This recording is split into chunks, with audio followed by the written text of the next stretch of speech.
Come and dream with me.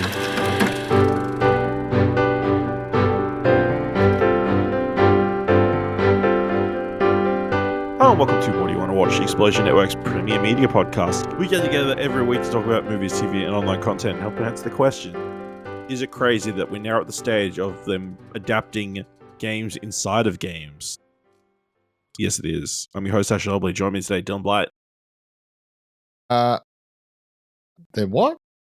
Announced a deadline. Story Kitchen, the production company known for its work in adapting video games for film and television, is teaming with the creators of Grow a Garden to develop a feature adaptation of the Roblox phenomenon. No, that's a terrible idea.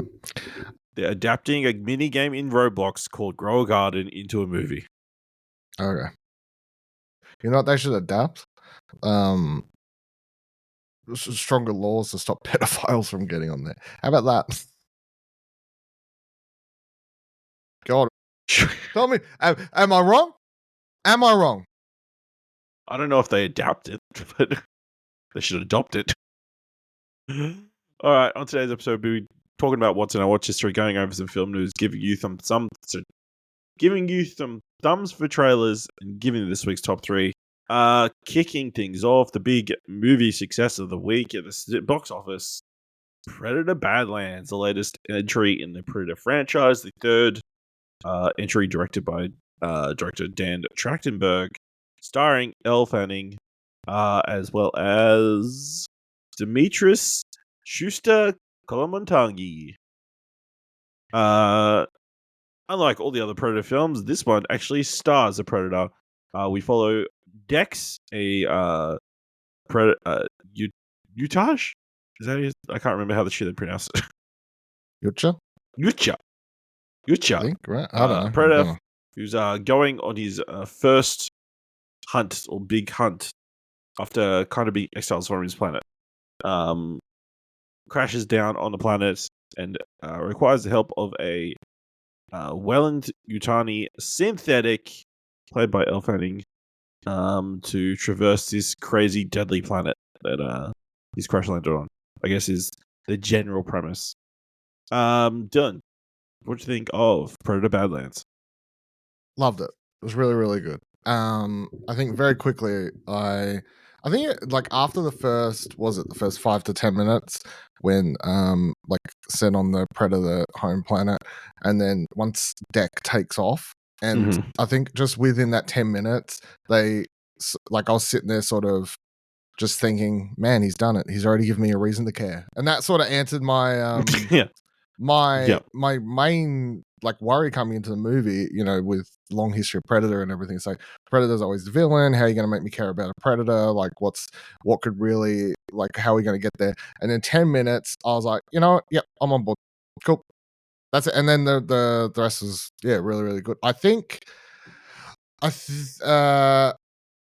just goes to show that, like, because it's not like someone's come in and then done a drastic change out of nowhere. Like Dan Trachtenberg, he did Prey. He said, I can do here's the normal Predator movie. It's just it's just a killing machine, humans fighting, survival, right, cool, all that sort of thing. Done that. And then the thing is, that type of movie, the reason that Predator's never really blown up into a really, really, really successful franchise is because every time they've tried to do it, and in my opinion, Prey's the only thing close to the first Predator film in terms of quality. I don't think any of the others get even close. Is because it's like there's not much skin on the bone. It's just it's like Predator's really cool, like as a visual design and the sound design and everything. It was one of those things. To me, Predator, and I'm saying this as someone who's watched other movies, and I'd consider myself a fan, I guess, to a degree.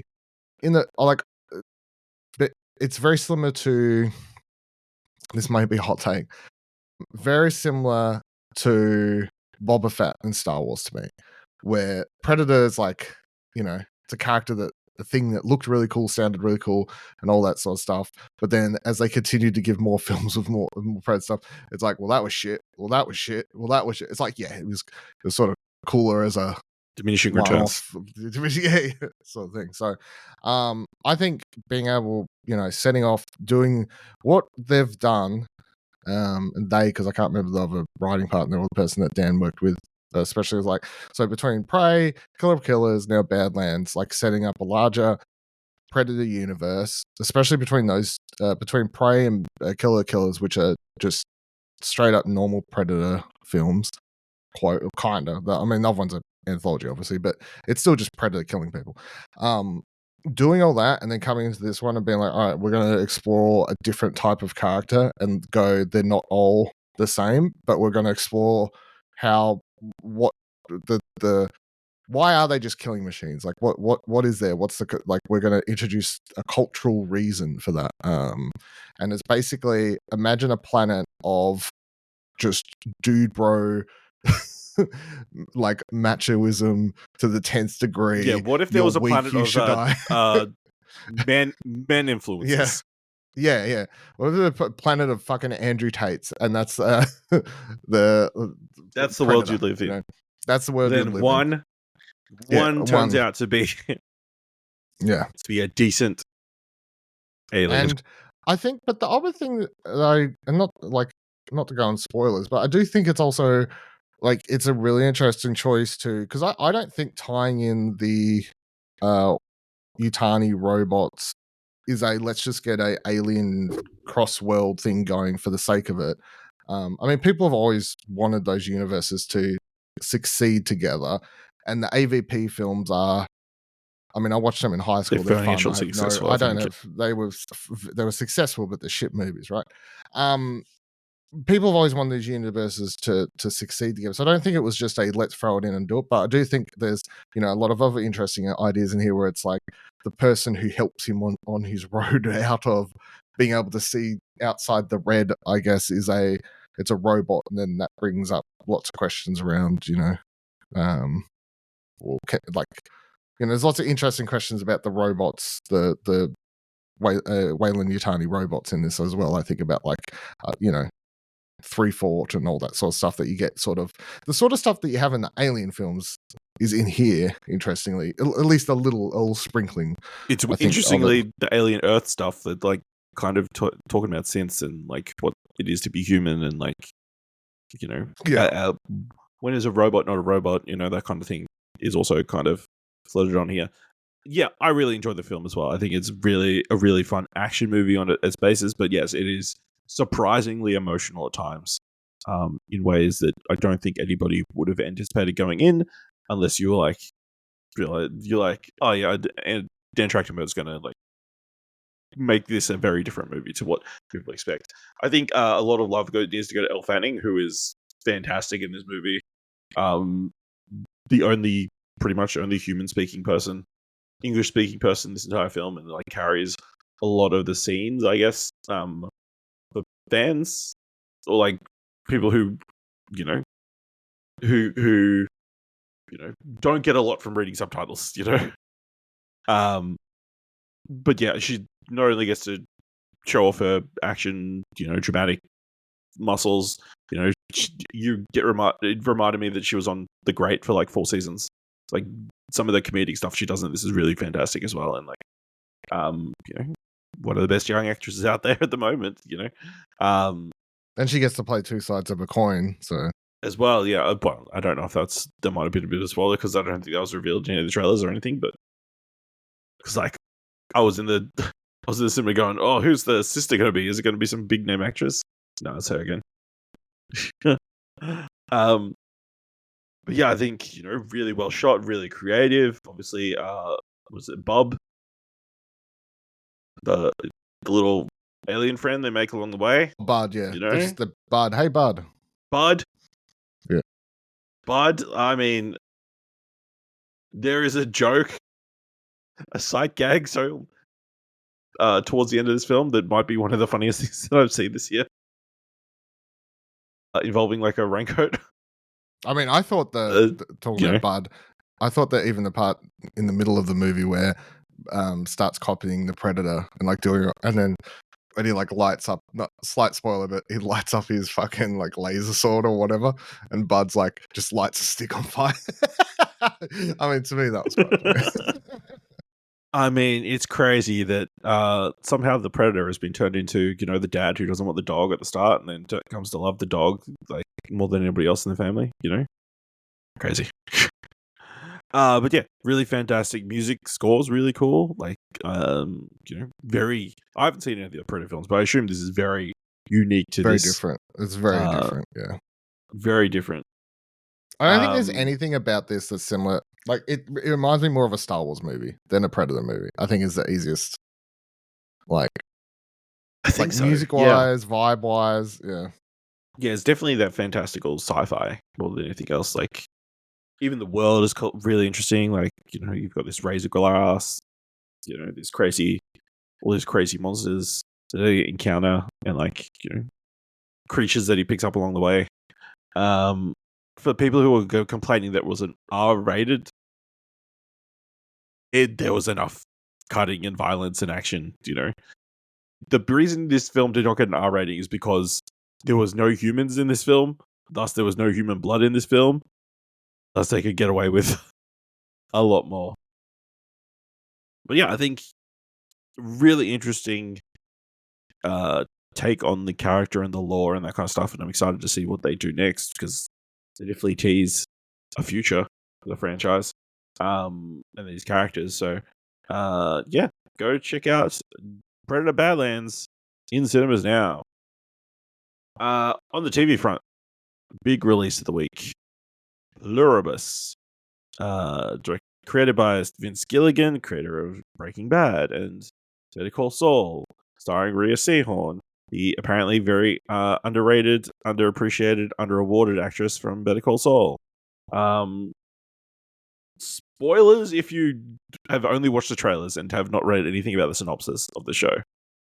But it follows a woman named Carol, who turns out to be one of only like 6 people on the entire planet who is not cultivated into a worldwide hive mind. Go. Dylan, what do you think of... You're a massive Vince Gilligan fan. What do you think of the first 2 episodes of Pluribus? I'm loving it. It's doing... It's just high concept sci-fi in a way that doesn't feel like it's in a rush to get anywhere, but in the way that I remember when I listened to Vince Gilligan talk once, I think it was when Breaking Bad was coming out, and on one podcast I was listening to, he spoke about like writing realistically versus like writing for plot reasons. And I have always since then noticed the way that his shows and the way he writes characters and events is like, it's not in a rush to get anywhere, but not in an annoying way, just in a, hey, if a character needs to spend a whole episode mourning because that's realistic, we're doing that. We're not moving past that in 10 minutes sort of thing. So I mean, it's a post-apocalyptic kind of show. I mean, the first episode is the apocalypse to a degree happening, and that plays out. But then after that, obviously the core concept of the show for however many seasons we're going to get out of it is like it's playing with. I think that it's 11 or 12 other people that are left on Earth as free-willed humans. That we're going to be dealing with. Yeah, that's right. I only counted the English speakers because I'm a piece of shit. Yeah, we have interactions with the English speaking ones in the second episode, but there is. If you think about it, oh no, because they don't. I was thinking they're part of the hive mind. They're not part of the hive mind. Never mind. Then they'll be able to translate for them. It's just, yeah, it's hard to speak out without full spoilers. To the degree that like the fact that just go full spoilers. I will put in the show notes. Go ahead. We've already given you. It's a good show. Check it out. Is what my stance is. But yeah, go ahead. It's just so wild they kept everything so secret. Like no one knew anything about what even the setup was for the show. You go back and I watched the trailer after finishing the first episode, and you could not have even guessed. Like it has a woman licking donuts. You're like, what the fuck's that about? No, I thought it was like the idea was like they've got like some sort of happiness disease or something. Like everybody's happy, hunky dory. I didn't think the way they got to happiness is everybody's mind is connected at the same time. I think the thing I'm finding so interesting so far is just the like it's in the background you're sort of viewing it as an alien invasion show, and that's how Carol's viewing it as well. And until proven otherwise, I guess they are aliens, but they cosmic entities. I don't know. It's something that has to survive by doing this, as they explain, which I think is really unique. But I think the thing that I'm really gravitating towards so far, and you see that by the end of the second episode, is how it's not like you can tell it's already going to be one of those shows where I wouldn't be surprised if we never really get it explained, because it doesn't really matter. Like the show's more about the show's more about the human characters, how they are interacting and reacting to this scenario, and exploring different types of people within that, like sort of an interesting dichotomy of the human condition, because you've got Carol, who she lost her loved one straight away, didn't come back to life. Her mind joined the hive mind, but her body didn't return, sort of thing. So she's just this very sad, angry person.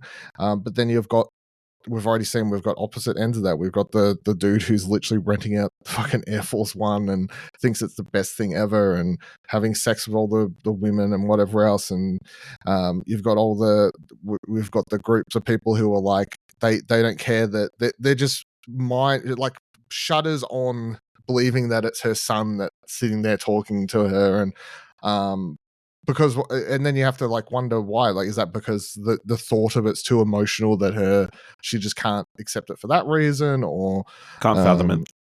Can't even fathom it, so we're just gonna like turn a blind eye to it. But then you've also got I think the really interesting thing, the way the second episode ends, where Carl sends what's she call her? Pirate? No, it's the name of the second episode. Pirate Lady, yeah, because they send a woman to look like a character who was changed to a male in a book. Again, interesting little backstory thing.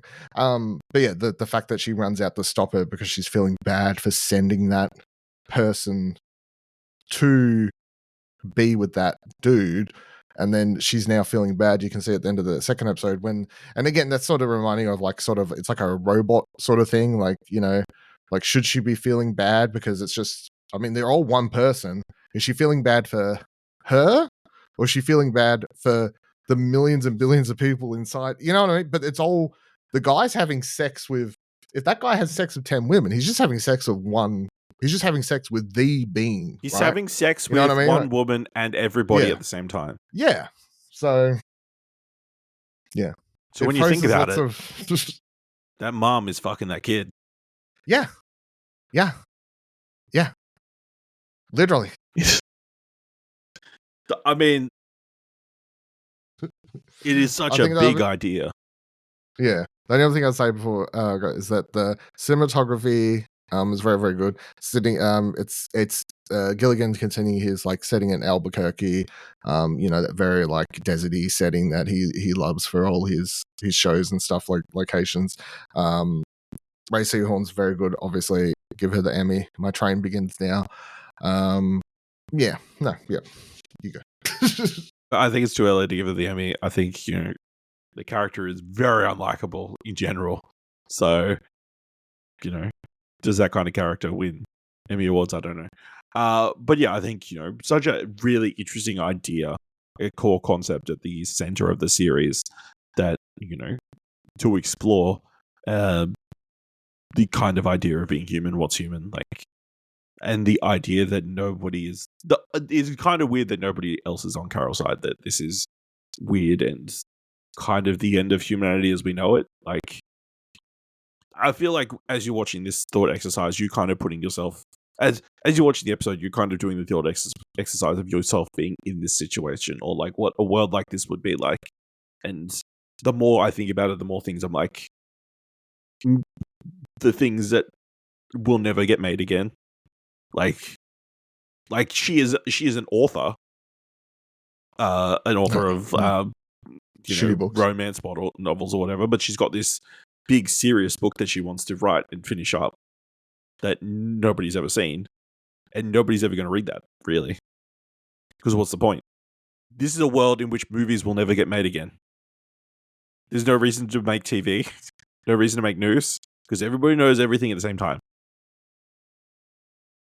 And then you keep going down that rabbit hole. Like, what happens in this world? Like, is love still a thing? Can two people fall in love if they're just part of one massive hive mind? What is the next stage of reproduction going to be in this world? Is it going to be like, the back in the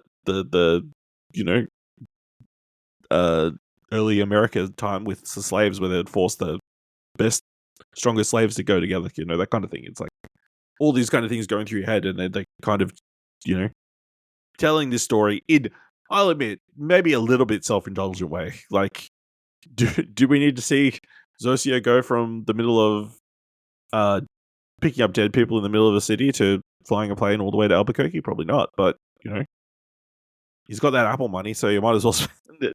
I mean, the scene shows it's meant to The show lengths that your mind is going to go to. Yeah, the lengths to get. So they wanted her there, and she just goes, and she doesn't need help. Like, everything's it's just a machine. Like, literally, the truck pulls in, plane's already there. Like, because everyone's connected. It's just one long conveyor belt to get her from there. She doesn't need anyone's help because she can fly planes, she can drive the truck, she can, whatever someone knows, she knows.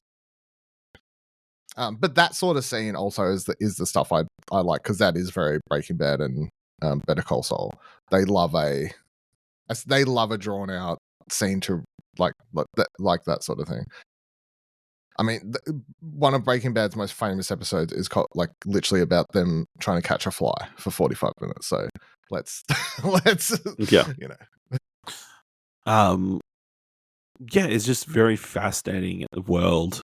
And to have this, like, very just likable, untrusting, angry kind of person at the center of it. And also, I don't think she's unlikable. Do you really think she's unlikable? Maybe a little bit, because I think she's justifiably angry, right? I mean, she comes off a little bit, classist or like uppity at the start with her, just putting up with all her fans and that kind of stuff.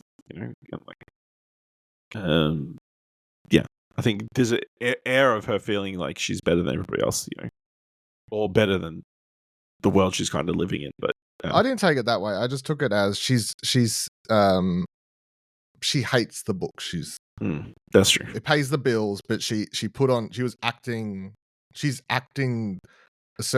doing the bit to pay the bills and get through or whatever, but she has no love for that book. That's how I took that. That's fair. I still want to know also that, like, because the first episode is like they're trying to work out what the thing signal is, and then the signal, obviously they translate that to a formula, and then they're testing the formula on rats or mice, and then whatever else. By the way, shout out to Simon Blackburn, who sent, I didn't realize at first what it was. All he sent me was Ganane Uracil Adeline Cystatine or whatever. I'm like, what the fuck is this formula? He's like, oh, sorry, I assumed you've started Pluribus. I'm like, I have. Sorry, I didn't realize that was the formula. I was like, this dude's been hacked. He's sending me Latin. Like, what are He's sending me weird elements. Very weird. Maybe the rat's behind everything. That's the key. But that whole sequence, like because obviously we've had a lot of breakout kind of films lately. To see how the initial virus kind of spread out, like, kind of crazy, and like the fucking the conveyor belt, I guess, of them petri dish, like swabbing their mouths and that kind of stuff, and like getting them all ready. Just the scale, it's mental. So very excited to see where the season's going to go. Like, I did see a report that Vince Gilligan was like, oh, I'd happily do this for ages. I've got like 4 seasons of ideas. I'm like, I don't know. Can you sustain something like this for 4 seasons? Like, it's not really like a Well- mystery box show. It's just like the mystery is kind of out there already. So He said he's been working on it, like obviously in small bits, but he began working on it with season 1 of Better Call Saul.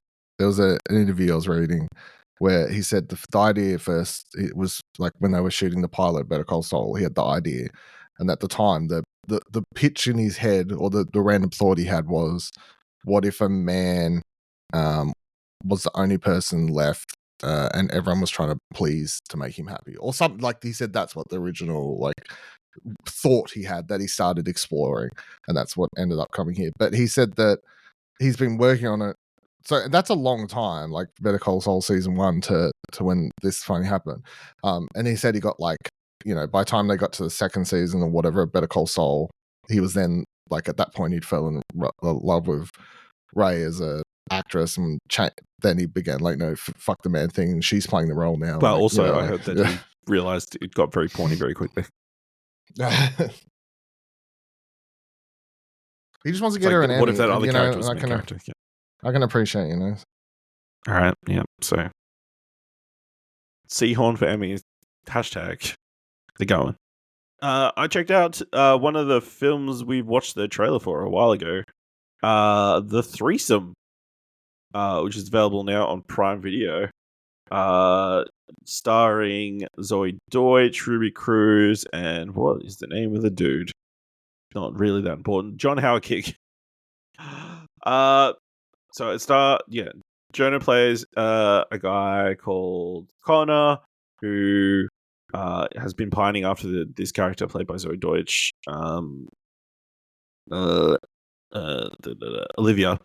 They used to work together at like a diner, but he went on and got a real job, and she's the unrequited love interest, even though they've apparently hooked up once or twice. One night he is pointed at a young woman who's been stood up on a date, played by Ruby Cruz, named Jenny.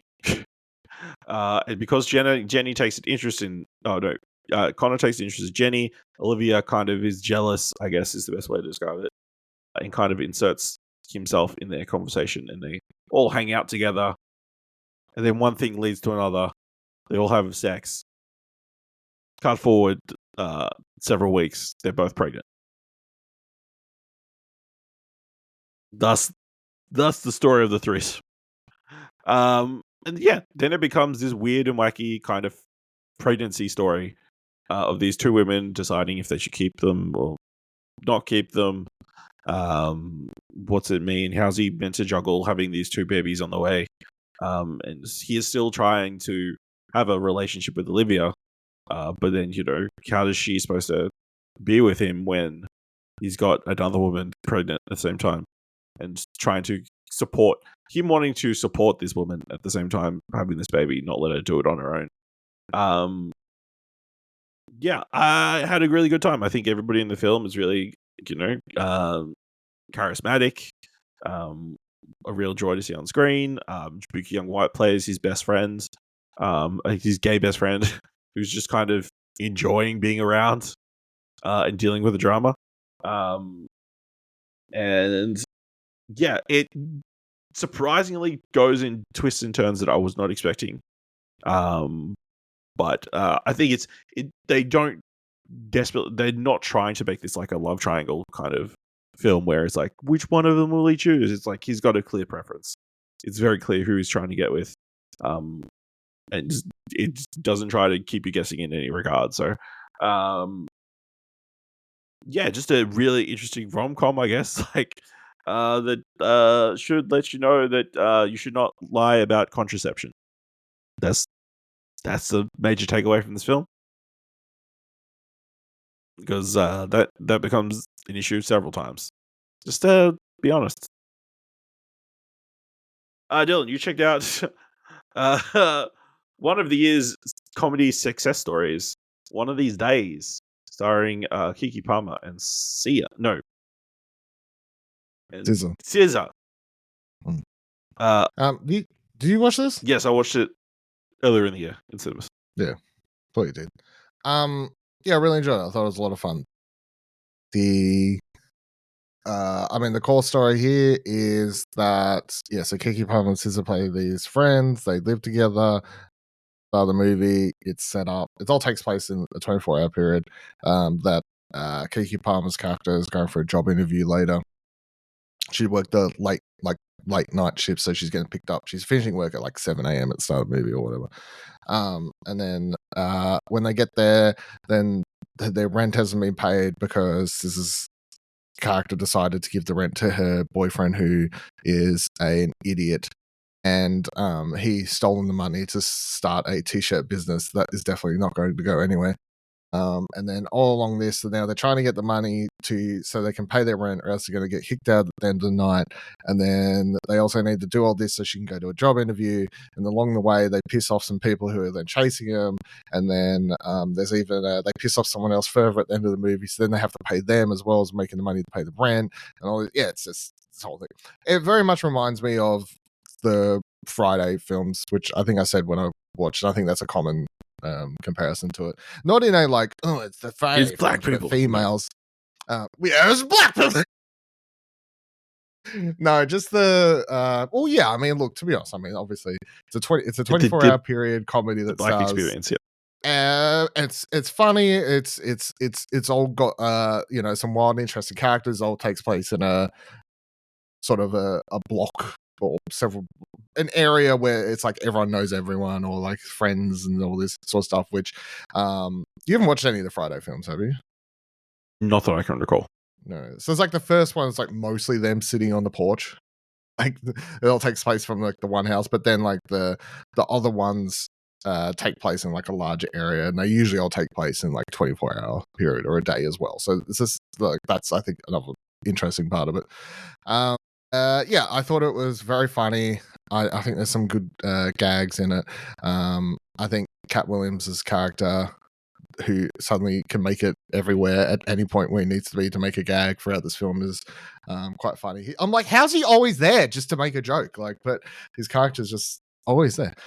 I appreciate Maud Apatow's like small but significant part to make this movie work as the one white girl, and to make the gentrification joke work at the end of the movie as well. So I really enjoyed it. I thought it was probably one of the better comedies of the year.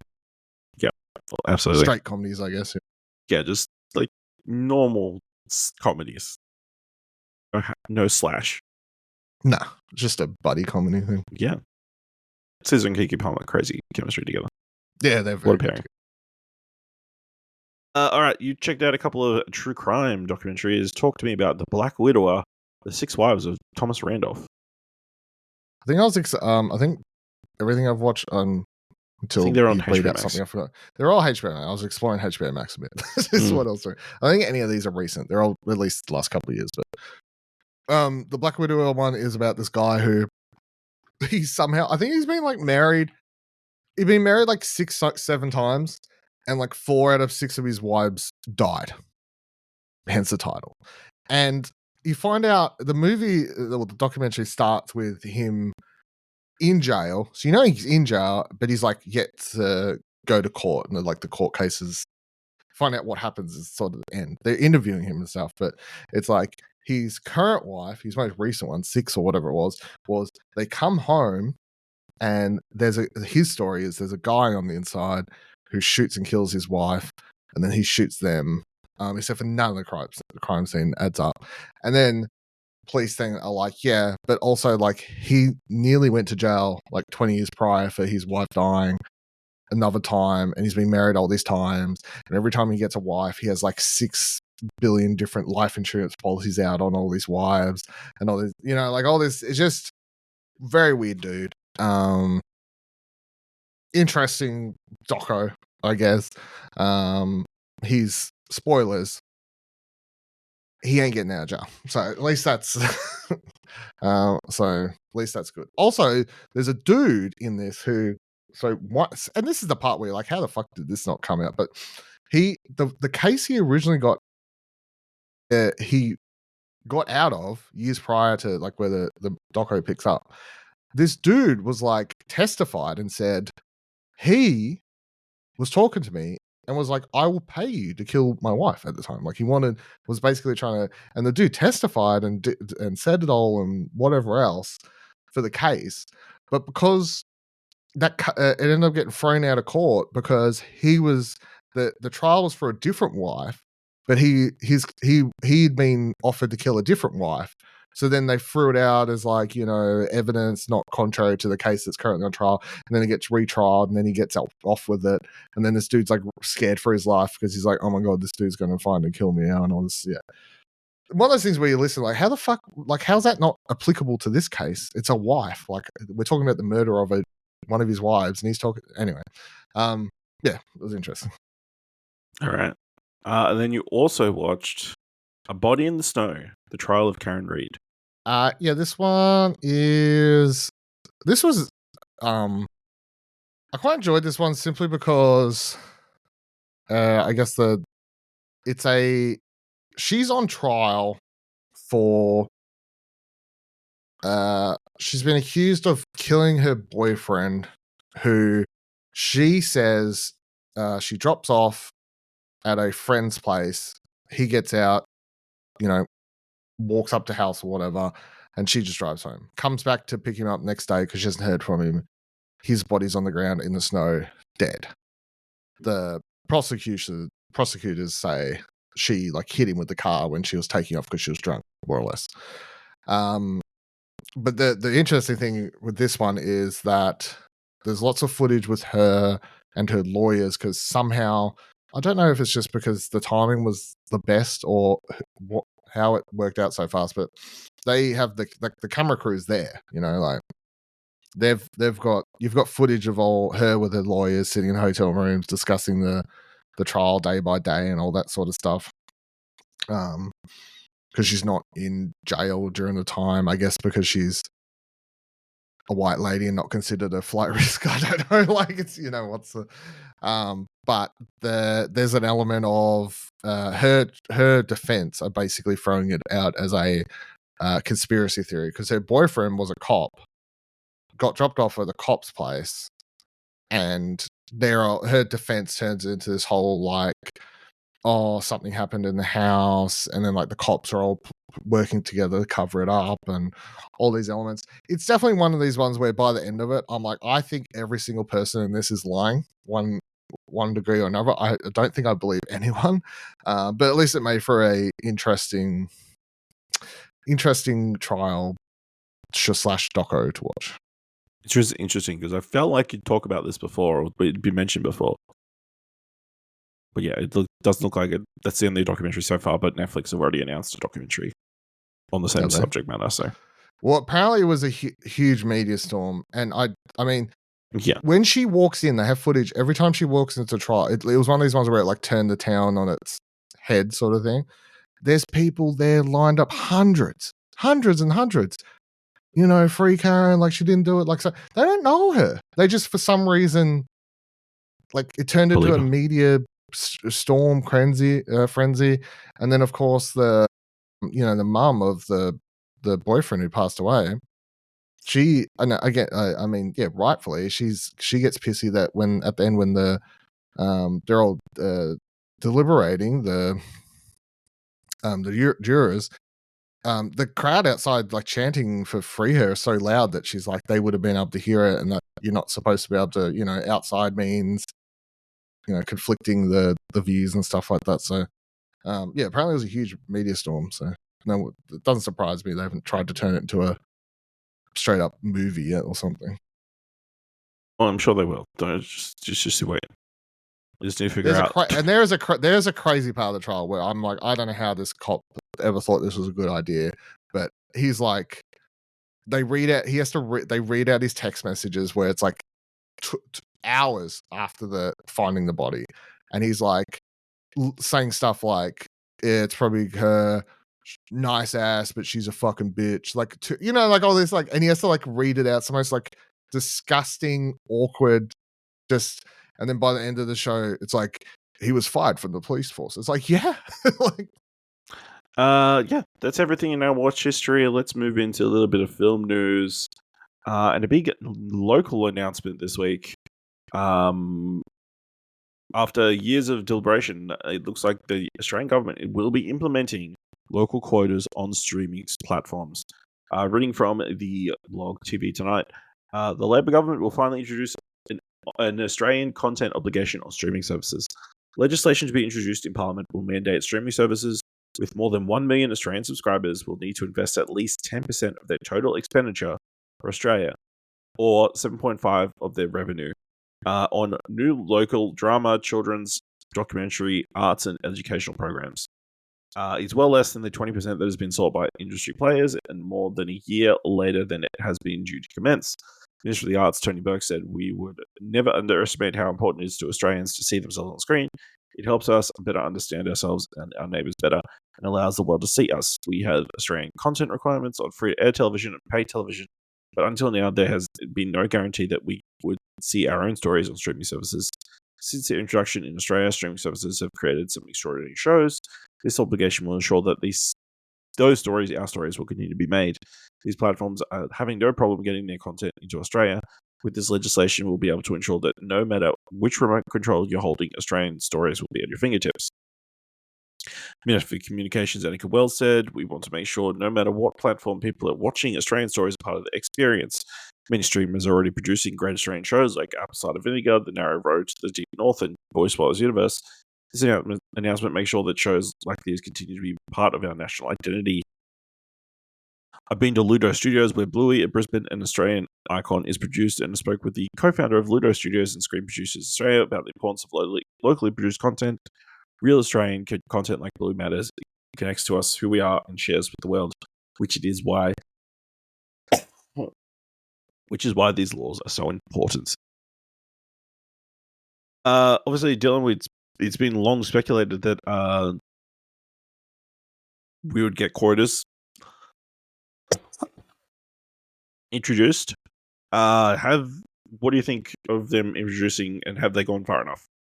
Yeah, I'm fine with it. I think it's I don't know. I don't know who, like, have you seen anything where people are like, this is bad? I want to know, like, why would it be bad? I don't, you know? No, I haven't seen any. It would be bad.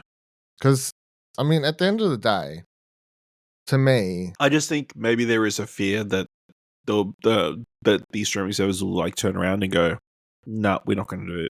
We'll just we'll take our ball and go home." Which realistically, when it's 7.5% of your expenditure in a country, and then you can use that content in other places as well, not that big of an ask. yeah, I mean, I just feel it as all the biggest streaming platform services all come from America, right? So the majority of the stories being told on those places and and the products themselves, because there's two ways to view it. So the government views it, I think, primarily as a, hey, Australians spend billions for these streaming services every year, giving to these big American companies all this money. Can you inject something back into our art sector and make some local stuff here? That's how they view it, and I think that's fair and that's fine. And then I think on top of that, there's also the aspect of it's only a good thing because it helps them diversify the type of stories that they're going to get made. I mean, not saying that like Australia is a way out there, completely culturally different world to like anywhere else. But it is still some sort of diversification of content and stories that you can see on there that will get made. So I mean, if other countries start doing it, maybe they'll get shitty then. But at the same time, if other countries started doing it, I also would be like, fair enough. I mean, well, it's funny that you say that because it obviously this legislation has come in.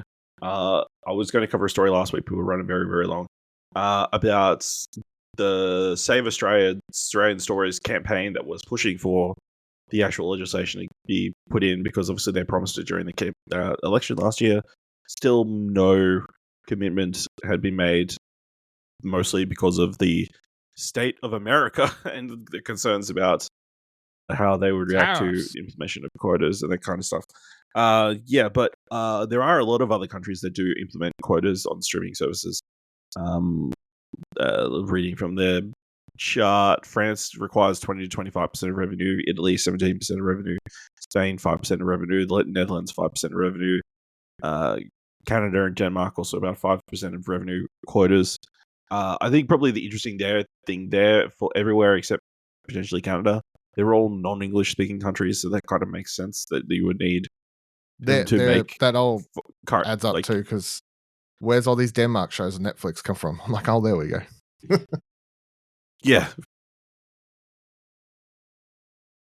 Yeah, but I'm sure that I don't know how many people are spending buying Netflix in Denmark, Oh, it says like $20 million annually is the amount they're spending on this chart. I will say that obviously this Save Australian Stories group was pushing for a 20% quota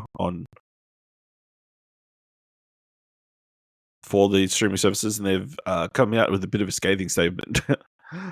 Saying, after years of delay, this is a deep disappointment. Any scheme based on streamer expenditure is meaningless, as the streamers themselves get to determine that this figure and are artful at manipulating the figures just as they do with their tax obligations. The important undefined words or revenue is set at 7.5, which is a surrender to the streaming lobby. There is no commitment to the progressive increase of the quota and no review period to see if the changes are working, despite repeated promises. Labor have delivered a minimalist option that will do little to alleviate the crisis in the industry. I mean, they make a fair point, but also this is just a first step, I would assume. And if they needed to push things, change things, make it a little bit bigger, they could do that down the line. Because I think there is a little bit of grace because the streaming services have been making locally made content without the need for quotas for a while with some pretty big productions, But obviously, this campaign is also on the back of a lot of Australian film or like film and TV jobs kind of like struggling, and that's also down to free to air television kind of shrinking, pay TV shrinking as well. So I guess they were kind of hoping for a massive boost, but you can't be. I don't know. I feel like they probably could have pushed for 20%, but I think there is easy steps. You don't want to push these streaming services to make drastic calls. Yeah, 20% would be crazy. It's just wild if well, it'd be 20% of Australians subscribe to Netflix. I mean, well, I assume 1 million people would. That money would be, they'd have to put that back into Australian productions. And then the question then becomes, what is technically an Australian production? Is it an Australian production if it's produced in Australia? But it's an Australian production if what is Australian Stories doing it? If it's made by an Australian director, does it count? If it's written by an Australian, does it count? If it's written by Australian but stars all Americans, does it count? I mean, if the final season of Stranger Things was shot near Australia, would it count against the quota? No. I mean, I don't know. They need to. It's what's the production company? It's like when just look, they shoot many American films, come and shoot in Sydney and whatever else. Are they Australian films? No. They're just movies made in Australia. You can make an Australian movie outside of Australia, technically. Fury Road shot half of it in fucking where I can't remember where. Yeah, there. But it's an Australian movie because the production company and all the people hired and where all the money was going back to, all the people hired from the fucking. But again, like there's barely any Australian actors in that film. Fury Road. Interesting. Yeah, but like I'm talking behind the camera. The crew. Yeah, I don't know, but is it an Australian story if it's got no Australians? Well, I don't know. It just kind of gets murky, but also you don't want to narrow what you could potentially make. I mean, just Who set a should be in it, percentage, like- right? Set a percentage. Does 70% of is 70% of the cast and crew, like, are they Australian? Is the money going back to Australian? Like, are 70% of the cast and crew hired Australian? There you go. Done. You have 30%. Or, you know what I Okay. mean? Some You're number welcome, like Albo. that. There you go. Solved it for you. Seems easy But yeah, enough. I think that obviously this is a net positive. You know, pushes more local production. Not that there hasn't been enough. I think Paramount has already come out and said, we're happy to make more Australian content and that kind of stuff. Hopefully, it leads to more Australian scripted content. I think is the key thing. Fuck, that's the thing that we are lacking the most of.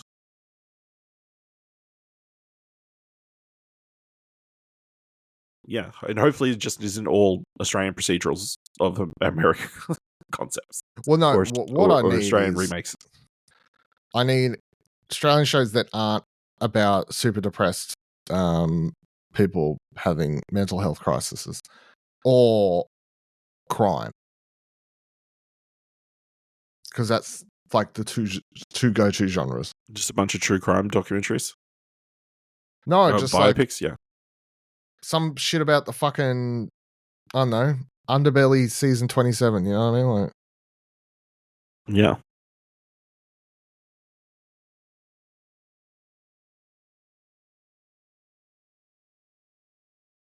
Yep. Okay. Crazy. Interesting announcement this week. A massive franchise from the early 2000s is getting a sequel. Universal's turn of the century The Mummy franchise is back from the dead. Brendan Fraser, who led the trio of movies made between 1999 and 2008, and Rachel Weisz, who starred in the first two, are in talks to star in a new Mummy sequel. Radio Silence is set to direct. The filmmaking team of Matt Bettinelli, Elfin, and Tyler Gillette broke through with the clever and fun horror movie Ready or Not in 2019 and known for helping revitalize the Scream franchise with a pair of films in 2022 and 2023. Blah, blah, blah, blah. Yeah. Dylan, what are your thoughts on The Return of the Mummy and directed by the guys behind Ready or Not? yeah, keen, very keen. Sounds good to me. Really, really love the first Mummy movie. I think the second one's fine, and then the third one's can't even remember it, to be completely honest. And I watched it on DVD. That wasn't the Scorpion King, was it? No, it's the Tomb of the Emperor or something. That's right, with Jet similar Li. sounding to that. Yes, with Jet Li. I think Ming Na Wen's in it as well, or no, Michelle Yeoh. Sorry, one of them. There's some female prominent kung fu star. These very few prominent yeah, Asian one of the women at the prominent Asian women were in it. Yeah, no, I'm very keen. I don't think it's a weird pick at all. I mean, they've proven that they can do. They've got a good mix for, I think, dealing with big ensemble casts, playing with both horror elements, comedy elements, bit of action and everything. I mean, at the end of the day, the first Mummy movie was like it's dark. It has some scary moments, but I mean, it's basically like I think the pitch was, as much as it's based on the 1940s original story or whatever, but as the pitch, I think, for the Brendan Fraser one was literally like, imagine Indiana Jones, scaries, but we're dealing with supernatural, like it's a bit more. It's a bit. Sounds more like Indiana Jones. No, but like it's a bit more scary. I think is it's a bit more actual, like supernatural fantasy, like horror fantasy. Sort of. It's a bit darker. I think is the thing. Yeah, I'm keen. I think it's good. I think getting Rachel Weisz on board is a good sign, because she didn't come back for the third one because she said the script was shit, and then the movie came out and it was shit. So she's on board, then she's on board, then the script can't be shit. Yeah.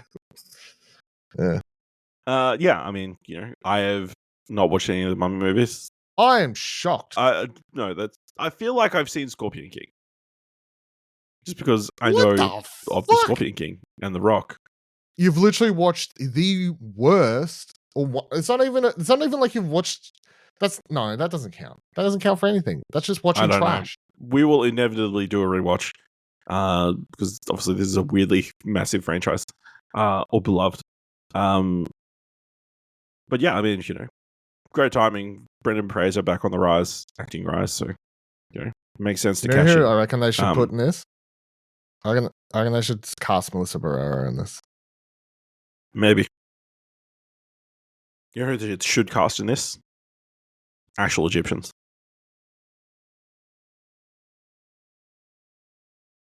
All right. Let's just the plot should be about freeing Cultural a country appropriation. from Quit stealing our mummies. just It's them trying to return all the mummies from museums all over the world back to Egypt. Crazy Ben Stiller cameo. Yeah. Final story for this week. I know we're about to do thumbs for trailers, Dylan, but I don't know if you saw because it's not in the show notes. This week saw a trailer for. Let's say it's not in the show notes like I had it. Well, the list of trailers that I give you every week. It was on the list. But this week saw the release of the trailer for Kill Bill: The Whole Bloody Affair, which will unite 2003's Kill Bill Volume 1 and 2004's Kill Bill's Volume 2, which is seeing a nationwide theatrical release for the first time. The film will also include a new and never-before-seen anime sequence. The film's runtime is well over 4 hours. It'll be 281 minutes, but thankfully that includes a 15-minute intermission. The Lionsgate release will be exclusively in theaters starting December 5th. Dylan, is this a sign of something, or is this just a random, it's been so many years, let's put them together? I don't think it's a sign of jack shit. I think it's just Tarantino's talked about this, I think, a million times, and I swear that there was a DVD where they already did this, but I could be just making things up. Yeah, I mean, the additional anime sequence, the whole thing. I mean, Tarantino it was pitched as one movie. It was split because of the runtime, basically, but it was originally conceived as one thing. That's why in his mind it's one movie anyway. He doesn't count Volume 1 and Volume 2 as two movies on his. I can only make fucking 8 or whatever weird bullshit number that he's had for however long. I want to retire. Can't make too many movies. I can get out of here, Quentin. What are we talking about? Yeah, I'm keen though. I'll go. What are we talking about? It's like, hey, do you want to watch? Like, it's a connected version of the one story. Watch it the way it was envisioned to be. In cinemas, all at once. All at once. Cool. Thanks. I will. Thank you. Yeah, I mean, cool. Very keen. It's crazy that these films are 20 years old or something. It's crazy that the cinemas are willing to have a movie show for 4 hours. But yeah, it's just interesting that why the question to me is why now, and it might just be rights is the boring answer rather than leading to something bigger or better. But yeah, as we'll wait and see. But yeah, look forward to that. I don't know if it's been announced that they'll be doing it here in Australia, but hopefully. I mean, it's one of those things where I'm like, I'm not too fussed. I'm not too fussed, but if if it's showing, I'll go. But if it doesn't show up at the cinema, I'm not like, oh man, I really missed out. I know. I'll just have to watch my 2 DVDs back to back. Yeah. All right, let's talk about some trailers that we actually plan to talk about this week in Thumbs for Trailers. Of course, you can find all the trailers we're about to talk about in the show notes below. Kicking things off, we've got 100 Nights of Hero, directed by Julia Jackman, starring Emma Corrin, Nicholas Galitzin, Micah Monroe, Mia El-Masri, Charlie XCX, Rushdi Grant, and Felicity Jones. When a charming house guest arrives at a remote castle, the delicate dynamic between a neglectful husband, his innocent bride, and their devoted maid gets thrown into chaos. So, what do you think of the trailer for 100 Nights of Hero? Yeah, double thumbs up. I'm very keen. This ticks a lot of boxes for me. It just looks like a weird poppy fantasy world I mean, it's I don't know. It's like some. I don't really know how to describe it, to be honest, but it's wild. It looks like I don't know, feminist Wes Anderson made something. I don't know, like what's the I don't know if that's what I'm going with. That's the descriptor I'm going with. I really like the cast though. I think like obviously Michael Monroe, big fan of hers from. I mean, mostly doing horror stuff, to be honest. But she's weird. She's doing like Doing what a we bunch talked of about weird everything stuff last lately. week. She's doing a whole bunch of weird shit. Good for Moving her. away you from know? the horror stuff. Doesn't want to be typecast. Incorrect. She's doing It Follows too. Emma Corrin looks really good in it. And then obviously Charlie XCX is in it, so I was double thumbs up from the get go. Yeah, King. Yeah, 2 thumbs for me. This is what I imagine modern day like historical romance fiction looks like to women in their minds. You know, this is the modern version of like Fabian on the cover of an art book. You know, the cars looks crazy. Old mate coming out with deer blood all over every room and shirtless. You know, bizarre. You know, it seems like there will be crazy sexual chemistry. It's like an old timey challenges is what this is.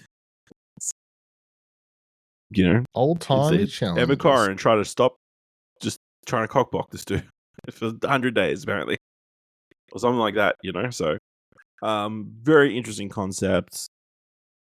Cast looks sort of great. Looks like it's shot great. So yes, 100 Knights of Hero opening in the US on the 5th of December. There is no Australian release date. Next trailer is for Arco. Hang on, let me just double check something. By Ugo Benvino. Starring Romy Faye, Keanu, Crew, Valdi, Will Ferrell, America Ferrero, Flea, Natalie Portman, Mark Ruffalo, and Andy Samberg. 10-year-old Arco, who lives in the year 2932, uses a rainbow to accidentally time travel back to the year 2075, where he meets Iris. Dylan, what do you think of the trailer for this animated film? Guillermo del Toro said animation is art. Yeah, double thumbs up. Looks great. I mean, look, I don't think he said I'm- that. I think he said animation is cinema. There we go. Sorry, Or something along those something lines. along those lines. Yeah, I mean, it was like 15, 20 seconds into the trailer where I was like watching it, going, oh yeah, like that looks all right. And then when he came down, I was like, oh, he's a rainbow. I'm in. Yeah, looks great. Animation, beautiful, hand drawn. It looks, or hand, like it definitely looks like hand done to a degree. Doesn't look Japanese, which is I think a good thing. Like, it doesn't have that like style. If you know what I mean, it doesn't look like it comes from Japan. Sort of Japanese animation has I think a signature style, be it from even if it's not Ghibli. That was talking about that one last week that was from the Wolf Children's group thing still, but it still looks Seemed like Japanese. Like good, but yeah, but still you're like, this is Japanese. Yeah, 2 thumbs up from me. Obviously, there is a Studio Ghibli vibe about it, but yes, it does definitely have its own unique look. That it does have like a more European look, I guess. It's like you see this kind of drawing style in some of like European stuff. But yeah, I mean, really interesting concept. I think it's just it's going to be a visual treat, like and if we all enjoy a story of kids like fucking up in massive ways and like accidentally going to the past, right? That always works out. Nothing can ever go wrong from a kid going from the future going back into the past. So yeah, I mean, looks really interesting. Obviously, it's got rave reviews in the film festival. It's been aired in, and that kind of stuff. So yeah, really looking forward to checking out Arco when it comes to Australian cinemas on the 22nd of January. It is releasing in the US November 14th. Next trailer is for Atropia, directed by Haley Gates, starring Ayla Shawkat, Callum Turner, Zaha Adzud Bardi, Tony Shawkat, Jane Levy, Tim Heidecker, Lola Kirk, and Chloe Savini. When an aspiring actress in a military role-playing facility falls in love with a soldier cast as an insurgent, unsimulated emotions threaten to derail the performance. Dylan, what do you think of the trailer for Atropia? I'm mental blanking. What was this one? Oh, no, good. What is this a real thing? Because if it is, that's crazy. That's why Yes. wild. It's based on like a true concept. Yep. Okay. In that case, double thumbs up. Because this is parodying something that's truly fucked up in a way that somehow comes across funny, which is its own testament to good filmmaking, I guess. But yeah, I mean, that's fucked. But this looks funny. So, yep, cool. All the best comedy starts in horror, I guess. Yep, keen. Yeah, 2 thumbs up. Just a crazy concept, apparently, which is a real thing, which is they apparently like run simulations on this made up country that is based on like a Middle Eastern country. And I guess role play certain scenarios to train the military and that kind of stuff. And the fake country is called Atropia. So it is based on a real fake country. And yes, the idea that there is an actress here trying to get like proper work is very funny. My favorite part was just the dude interviewing the army people was. I was like, "What are you here fighting for? Freedom for who? Just, for us." Oh my god! And the donkey bombs and that kind of Yeah, funny. Yeah, just a great concept, well cut together trailer showcasing it. So, yeah, looks very intriguing. Atropia is releasing in the US on the 12th of December. No Australian release date. Next trailer is for Man on the Inside, created by Man on the Inside Season 2, created by Michael Shaw, starring Ted Danson, Mary Elizabeth Ellis, Lila Rich Creek Estrada. From Michael Shaw, the creator of Good Place, Parks and Rec, Ted Danson stars in Season 2 of The Man on the Inside as Charles goes undercover on a college campus. Dylan, you didn't get around to watching the first season, so really this one is a trailer for me. But what do you think of the trailer for Man on the Inside? yeah. So I guess by the end of the first season, he really liked and solved the crime, and now we're turning this into a show Shocker. where he now we're turning this to a show where he does different bits every season, and I think that's all honestly probably Ted Danson wants to do at this stage, because you can tell he just has fun playing this role, because it's the same role that he played in The Good Place, and it's just doing that. It's just Kind of. Ted Danson, late career Ted Danson is this character, like, and that's fine. So double thumbs up. Yes, 2 thumbs up for me as someone who did enjoy thoroughly the first season. I'm very glad that they are keeping some of the recurring cast of the retirement home that he infiltrated. And I love that Ted Danson has once again found a way to get Mary Steinberg into one of his shows as his love interest. The sight gag of him falling into the, I don't know, pool or, canal, only to have a turtle and he's biting on his jacket. Very funny.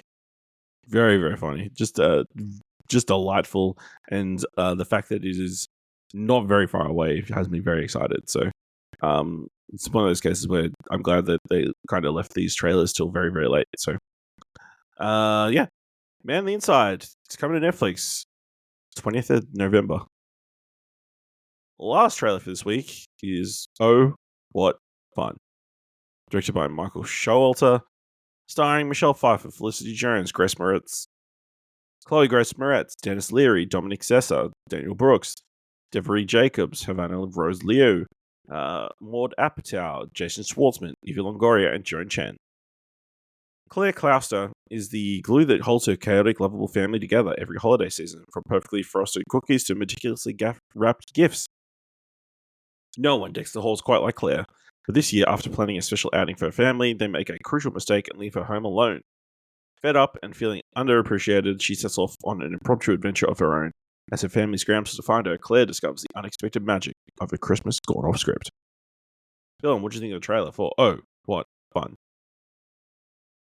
Yep, it's a week of double thumbs up for me. I think I put together an article on the website for all the Christmas movies. You can check that out.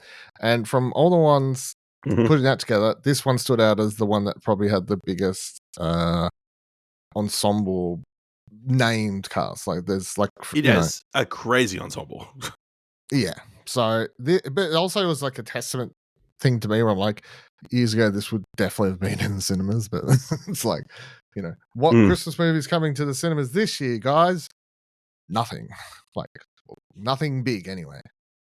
So, good win for Prime, I guess. Not to say that the other streaming services don't have stuff coming, they do. But this one definitely stood out as hey, this one has a big ensemble Christmas cast that will draw in a bunch of people, because if people aren't like, oh, Michelle Pfeiffer, Felicity Jones, Chloe, like there's someone will go, oh, want to watch it for that person or those people, so for them. So yeah, looks like a good time. Double thumbs up. I'm keen. Yeah, 2 thumbs up. I think really interesting concept. Really interesting theme that maybe all of us don't appreciate. Underappreciated mothers taking care of everybody during the holidays. Michelle Pfeiffer looks like she's having an absolute ball. The ensemble cast is stacked. It is kind of crazy that all these people agreed. But yeah, I'm really looking forward to it. So yeah, we can check that one out on Prime Video the 3rd of December. And of course, I guess we can announce here, Season 4 of A Very Explosion Network Christmas will be coming soon to your podcast services, where we'll be discussing revisiting some Christmas movies from the past, as well as a bunch of probably a bunch of films in Dylan's Christmas movie article. And of course, we will be watching Oh, What Fun, and talking about it over on A Very Explosion Network Christmas. That movie, still, I think that you said, like, how do you get everyone? I reckon it's the writer-director, Michael Showalter is my, that's true. He's I think he's if you were to be like, how do we get all these people together? I'm sort of presuming it's him. All fans of Wet American Summer. Well, that's an ensemble piece, because I think everyone just has fun working together. And I think if there's a bunch of people who would be like, no, he's fun to work with or whatever. So, that was my guess anyway. All right, let's move on to this week's top 3. Definitely in the top 3. And in honor of The Running Man coming to cinemas, this week's top 3 is top 3 other Arnold Schwarzenegger films that they should remake. They seem to be doing it a lot lately. Obviously, we got the Total Recall remake not too long ago. And I feel like there was another one they did recently. I know they did a sequel to Jingle All the Way, but they didn't make it remake. But yes, Dylan, which is number 3? This was a struggle, because my answer is actually there's not really. Anyway, my number 3 is End of Days. 3 they could remake. Yeah, not should. Number 3, End of Days, in which Arnie plays I can't remember if it's a cop or something. Anyway, this is his one, at least I'm aware of, his one horror movie he ever did, in which he plays someone who's it's an action horror, I guess, but he basically is trying to stop someone from giving birth to the Antichrist. So like the opposite of the Terminator. Yeah. Yeah. I think it's a shit movie from memory. However, I was scrolling through his filmography, and this is where I'm at. Can you imagine, a concept? It's like these people trying to get this lady to have an abortion, but the government forces them to have this baby that ends up being the Antichrist. Well, I mean, there could be something to that. You're welcome. There could be some social commentary there. This is our pitch. My number 3 is Conan the Barbarian. I know they did do a remake in, I believe, 2011, I think I read, with Jason Momoa on the back of Game of Thrones fame. But I feel like time's right. The sword and sands could make a resurgence, but in my mind, go animated. That way, you can do the full blood and guts and violence that you could really get with the Conan the Barbarian. Imagine Spider-Verse, but actually just a dude in a loincloth cutting people up. That's my Don't number describe 3. a Dylan, good what's your number time 2? like that. My number 2 is The Sixth Day, in which it's. I mean, this is. I think my number 1 and 2. I could actually say probably they should probably.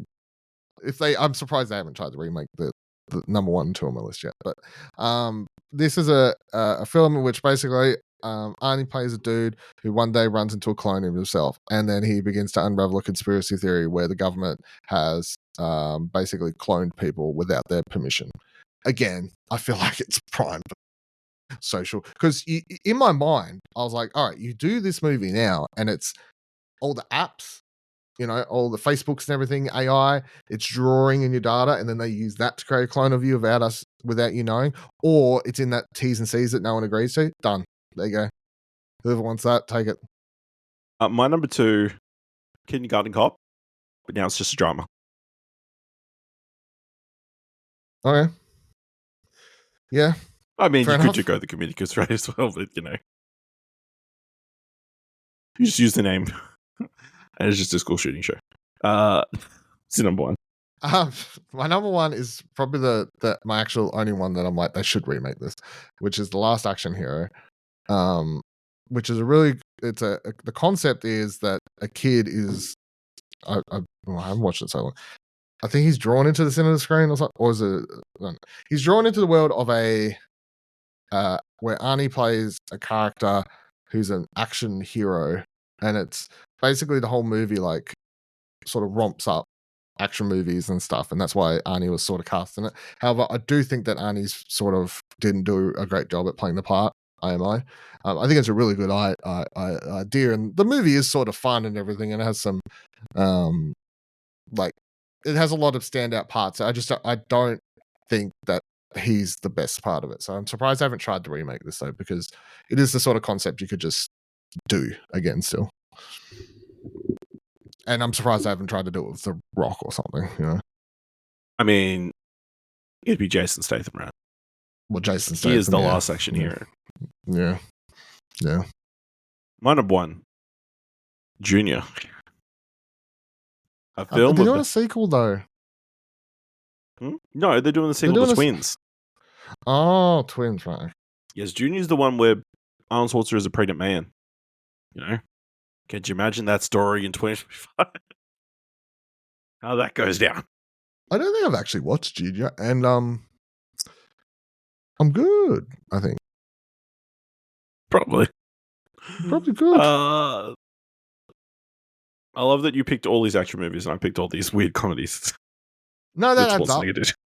That adds up, yeah. That does add up, but yeah. What we're saying is Schwarzenegger's got a catalogue of stuff that's right for the beginning. Dylan, this week, what do you want to watch? This week, I would like to watch The Running Man. Shockingly, as if that wasn't just set up. Obviously, it's. I mean, look, it's 2 parts.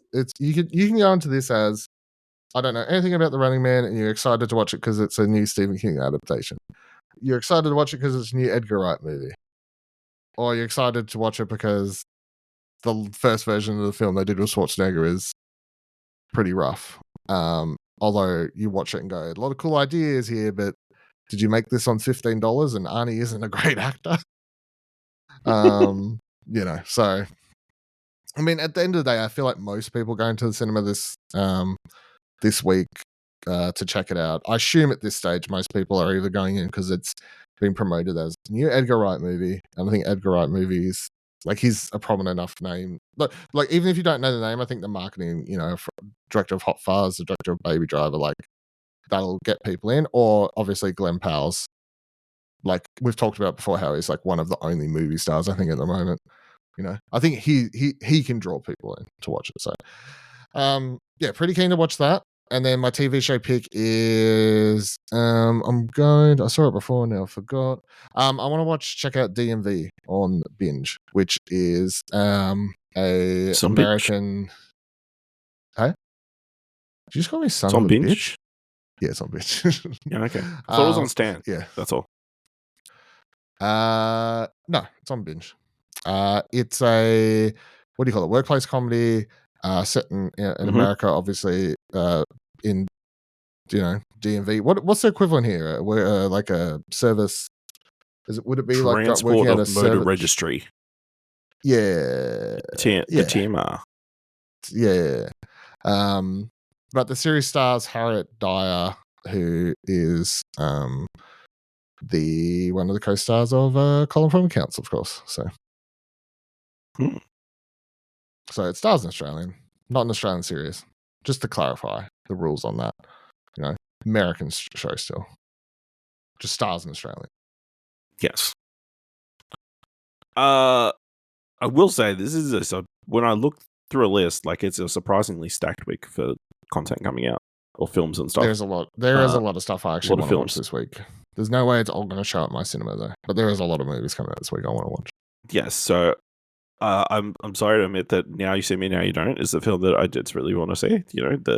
The magicians committing crimes or committing. Did you see? Using magic for justice?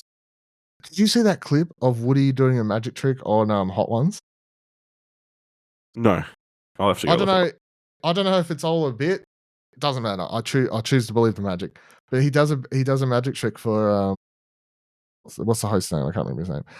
Anyway, the Hot Sean Ones Evans do. or something like that. Sean, yeah. He does like a guesses his number thing. And then he Woody Harrelson calls David Blaine to come out from backstage, and he goes, "Come out and watch this." And then because apparently Woody's been learning magic off him or something. I don't know. Anyway, yeah, watch that. Yeah, sure, why not? But seeing as I'm here, I'm just going to shout out a bunch of other stuff that. I mean, of course, Running Man. The Rose Byrne film, If I Had Legs, I'd Kick You, is coming to limited series, probably art house theaters. The Netflix film, animated film, In Your Dreams, is coming out this week. That looks really great. I'm sure that you are very keen to check out Keeper, the latest film from Osgood Perkins. Osgood Perkins, yes. Which puts out a film every 6 months. Yes, or that. But yes, they put out a new trailer for that this week that was just big horror icons giving it praise. I haven't watched it. I haven't watched anything about it. I don't know what the movie is about, and at this stage I may not ever watch a trailer for it. I still don't know what it's about. I still don't know what it's about, and I watched the trailer, so I mean, that just tells you it's like one of those accolade trailers, but it's just. I watched the teaser trailer they put out, a quote, and it says Guillermo del Toro, Damien Leone. Yeah. All these I'm pretty good. He's and not to say I think all of his movies are fantastic, but I do think he's got such an interesting vision and voice that he's already sort of proven across his 5 films over. And I think after Long Legs, it's sort of in a world where neon, if you put neon on something and it's a horror movie, I think they've replaced the A24 of just watch it, Mm-hmm. I know we've talked about before, has A24 died off a little bit? I think neon horror movie is an instant watch for me. And then Osgood Perkins, also, I'll just probably watch it at this point. I don't need to know anything for either neon or Osgood Perkins. Yeah. And then on TV front, there is a show coming to Netflix called Last Samurai Standing. It's a samurai battle royale. What more do you need to know? I'm surprised you haven't called out Let us know this week, to be honest, but what? Shocked. I thought you would have mentioned Bat Family. There's coming to Prime. That's what I thought. Yeah, that's what I thought you'd be mentioning. Yeah, based on the Christmas Batman animated film that we did last year or the year before. Yeah, it's 2 years ago. Getting a full action animated series. Yes, I may check that out as well. Let us know what you're going to watch this week by letting us know on social media by going to explosionnetwork.com/follow. If you want to help us out here, what do you want to watch? Leave us a review on a podcast on Podchaser. Leave us 5 stars. I think we'll leave 5 stars to just tell people about the show. And if you've enjoyed this episode, think it's worth helping us out financially over to Explosion Network, head over to explosionnetwork.com/support. Thank you very much for listening. Until next time, keep watching stuff, I guess.